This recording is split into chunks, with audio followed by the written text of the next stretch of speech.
بریم واسه تعویض لنت جلوی پراید. بعد از باز کردن چرخ‌ها با یه دمباریک و پیشگوشتی خودتون میتونید این لنت رو تعویض کنید. خارای عنکبوتی رو باز میکنیم، پینا رو در میاریم. مطابق ویدیو شما هم با یه پیشگوشتی از پشت لنت کالیپر ترمز رو جمع کنید.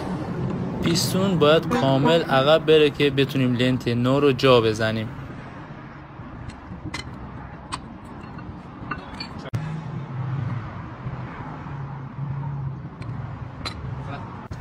خارهای ناخونی یکی از قطعات خیلی مهم هستن. از سالم بودنشون مطمئن بشید.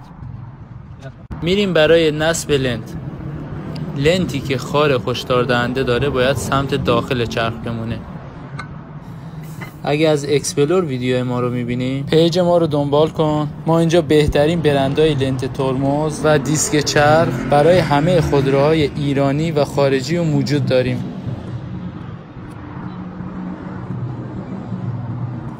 بعد از جا زدن لنت‌ها خارای عنکبوتی رو میبندیم و یه نکته خیلی مهم هستش که بعد از بستن لنت‌ها ترمز رو باید پر کنید.